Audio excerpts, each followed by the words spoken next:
दूसरी तरफ उस्मान साहब दुरसुन फ़कीह और बायसुंगर बे में बातचीत चल रही होती है, जिसमें उस्मान साहब बायसुंगर बे से पूछते हैं कि आपने तैयारियां मुकम्मल कर ली हैं। वो जवाब देते हैं, जी हाँ, जैसा आपने कहा था वैसा ही हुआ है। अभी ये बातचीत जारी होती है कि इसी दौरान बुरहान अल्प भी उस कमरे के अंदर दाखिल हो जाते हैं।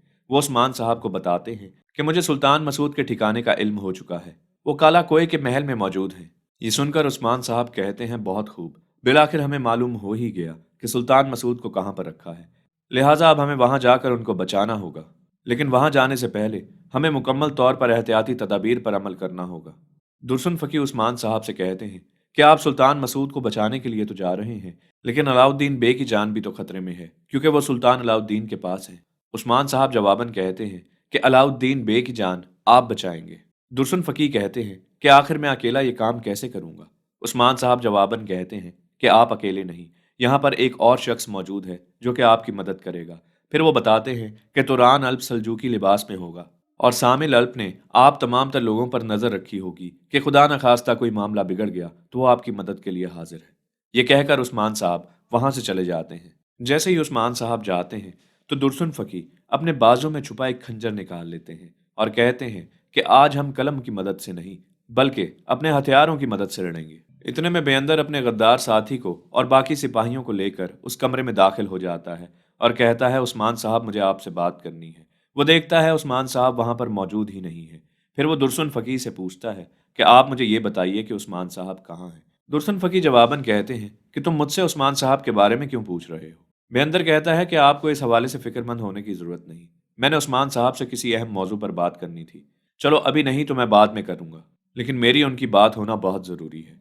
ये कहकर बेअंदर वहां से चला जाता है। दूसरी तरफ यानी शहर में बावर्ची खाने का मंजर दिखाया जाता है, जहां उलगन खातून प्याज काटते हुए रो रही होती है और कहती हैं, इस्मान सुल्ताना ने किस तरह से मेरी तजलील की है। तमाम तर लोगों के सामने मुझे कितनी बेइज्जती महसूस हुई है। वो अपने आप को समझती क्या है।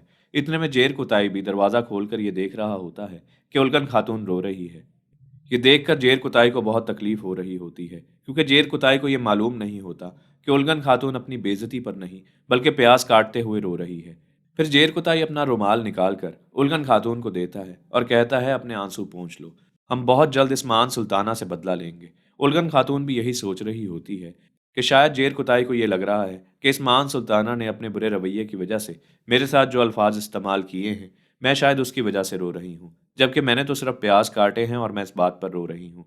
और उलगन खातून ये भी सोचती है कि जेर कुताई ऊपर से कितना ही सख्त क्यों ना दिखता हो, उसका दिल नरम है। उलगन खातून कहती है कि हाँ, तुमने जो भी कहा बिल्कुल ठीक कहा। मुझे उसकी बातों पर रोने की जरूरत नहीं है, बल्कि बहुत जल्द वो खुद रोएगी जब उस्मान साहब वापस आ जाएंगे। जेर कुताई को भी इस बात की समझ आ जाती है कि शायद उलगन खातून इस्मान सुल्ताना की गई बेइज्जती पर नहीं रो रही। जेर कुताई दिल ही दिल में कहता है कि मुझे ये बात बहुत अच्छे से मालूम है कि उलगन खातून मुझसे मोहब्बत करती है। फिर जेर कुताई उलगन खातून को तंग करने के लिए कहता है कि उलगन मेरी बहन। उलगन खातून गुस्से से मुड़कर जेर कुताई की तरफ देखती है और कहती है कि मुझे बताओ, तुमने मुझे क्या कहा है। जेर कुताई समझ जाता है कि उलगन खातून इस वक्त बहुत गुस्से में है। जेर कुताई कहता है, मैंने तो उलगन खातून बोला है, जबकि उलगन खातून ने बहुत वाज़ेह अंदाज में ये सुना होता है कि इसने मुझे बहन बोला है। फिर उलगन खातून उसे कहती है कि यहाँ से फौरन निकल जाओ। उलगन खातून के हाथ में छुरी होती है। जेर कुताई ये देखकर डर जाता है कि कहीं वाकई उलगन खातून गुस्से में आकर ये छुरी मुझे न दे मारे। उलगन खातून कहती हैं कि तुम्हें खाने को कुछ भी नहीं मिलेगा, इस कमरे से बाहर निकल जाओ। जैसे ही जेर कुताई बाहर जाता है तो उलगन खातून कहती है कि ये जानबूझकर मुझे तंग कर रहा है, आखिर ये कैसा शख्स है। वो दोबारा वहीं वो प्याज काटने लगती हैं और जो रुमाल जेर कुताई ने दिया होता है उसे फेंक देती हैं। दूसरी तरफ मार मराचिक किले में अलचीचक के कमरे का मंजर दिखाया जाता है, जहां उनकी खादमा उनके सामने मौजूद होती है और अलचीचक वहां पर बैठकर रो रही होती है और कहती है कि कभी कभी मुझे ऐसे लगता है कि जो कुछ भी हुआ है एक बहुत बुरा ख्वाब है और अचानक मैं इस ख्वाब से जाग जाऊंगी। आखिर एक तैमूर जो मुझसे इतनी मोहब्बत करता था, मुझसे ऐसा रवैया रखकर बैठा हुआ है, क्या वो ऐसा ही रहेगा। जिस पर अलचीचा की खात्मा जवाब देते हुए कहती है कि बहुत से चेहरे और बहुत सी बातें बाद में खुलकर सामने आती हैं, और इससे तो इसी बात का अंदाज़ा होता है कि शायद एक तैमूर इसी किस्म की जहनीत या दिल का बंदा है कि वो आपसे उतनी मोहब्बत नहीं करता जितना कि आप समझा करती थी। अलचीचा खातून जवाबन कहती हैं कि नहीं, ऐसा नहीं है। मैंने उसका दिल इतने बुरे अंदाज से तोड़ा है कि अब वो शख्स मुकम्मल तौर पर बदल चुका है। क्योंकि पहले वो मुझ पर बेइंतहा भरोसा किया करता था, इसी वजह से उसे मुझसे मोहब्बत थी। लेकिन शायद मैंने उसके भरोसे को ठेस पहुंचाई है, जिसकी वजह से उसके रवैये मुकम्मल तौर पर बदल चुके हैं।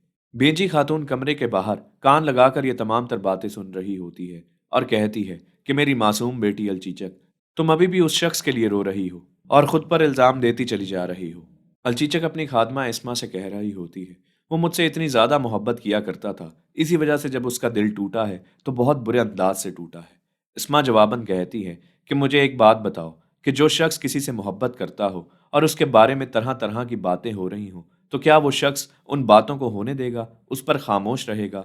ऐसी ही सूरत हाल फिलहाल आपके साथ है। आपकी मोहब्बत ने आपको अंधा कर रखा है। आपको अब वाज़िया तौर पर दिखाई नहीं दे रहा कि एक तैमूर एक मुख्तलिफ इंसान है। मैं तो उस दिन को कोसती हूँ जिस दिन मैंने बेंजी खातून को कमरे में बंद कर दिया था। बेंजी खातून जैसे ही ये बात सुनती हैं, वो अचानक दरवाज़ा खोलकर इस्मा का नाम चिल्लाते हुए कमरे में दाखिल हो जाती हैं और इस्मा को गिरबान से पकड़कर उसके मुंह पर थप्पड़ रसीद करना शुरू कर देती हैं और कहती हैं कि तुम्हारी इतनी जुर्रत कब से हुई कि तुमने मुझे कमरे में बंद कर दिया, और ये जो कुछ भी हुआ है तुम्हारी वजह से हुआ है। तुम अपने आप को समझती क्या हो? वो ये कहते चली जाती हैं और इस्मा के मुंह पर थप्पड़ रसीद करते चली जाती हैं। अलचीचा खातून जो कि अपनी वालदा को रोकने की कोशिश करती हैं, तो बेंजी खातून अपना हाथ अलचीचक की तरफ उठाकर कहती हैं कि तुम्हारे लिए बेहतर होगा कि तुम खामोश रहो। और फिर वो अस्मा सुल्ताना की तरफ देखते हुए कहती हैं कि मैं तुम्हें हुक्म देती हूँ कि तुम सुबह सवेरे जल्द अज जल्द अपना सारा सामान उठाकर यहाँ से दफा हो जाओ। इस्मा जवाबन कहती हैं कि अगर मुझे एक तैमूर की असलियत के बारे में पता होता तो मैं ऐसा हरगिज ना करती। बेंजी खातून जवाबन कहती हैं कि मैं तुम्हारे मुंह से एक लफ्ज नहीं सुनना चाहती, जैसा मैंने कहा है वैसा करो। इस्मा ये बात सुनते ही उस कमरे से बाहर चली जाती है कि कहीं बेंजी खातून उनको मजीद मारे पीटे ना। दूसरी तरफ एनागोल किले के सरदारी कमरे का मंजर दिखाया जाता है, जहां पर तुर्गुत बे पहले से तख्त पर बैठे हुए परेशानी के आलम में खुद से सवाल करते चले जाते हैं कि क्या मैं वाकई ही जमीनों और जायदादों का भूखा हूँ? ऐ मेरे रब, मेरी मदद फरमा, मुझे कुछ तो मालूम हो, मुझे कोई रास्ता दिखा। अभी वो ये बात कर ही रहे होते हैं कि उनके सरदारी कमरे का दरवाज़ा खुलता है और शेख अदब अली आ जाते हैं। तुर्कुत बे अदब से उठकर शेख अदब अली को सलाम करते हैं और उनसे कहते हैं कि यहाँ पर तशरीफ़ रखिए। शेख अदब अली कहते हैं अभी इन तमाम तर चीज़ों की ज़रूरत नहीं, जबकि दुश्मनों ने हमें चारों तरफ से घेर लिया है। तुर्गुत बे जवाबन कहते हैं कि शेख अदब अली, क्या आप भी उस्मान साहब का साथ देने के लिए यहाँ पर आए हैं?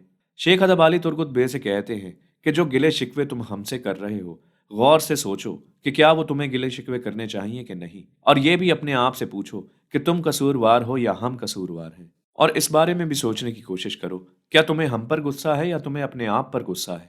क्योंकि अब तो तुम उस नौबत पर आ गए हो कि तुमसे हमारी बातें बर्दाश्त ही नहीं होती। तुर्गुत बे जैसे ही ये बात सुनते हैं तो कहते हैं अस्तगफिरुल्लाह, शेख अदब अली, आप ऐसी बात कर भी कैसे सकते हैं? फिर तुर्गुत बे शेख अदब अली से कहते हैं कि आपने हमेशा उस्मान साहब की हमायत की है, जबकि मैं आपको ये मशवरा दूंगा कि कभी आप उस्मान साहब को मेरी नज़र से भी देखिए, ताकि आपको मालूम हो कि उस्मान साहब ने मेरे साथ क्या किया है। शेख अदब अली कहते हैं कि फिलहाल मसला ना तो उस्मान साहब का है और ना ही तुर्गुत बे का, मसला है तो लोगों को भूख से मारने का।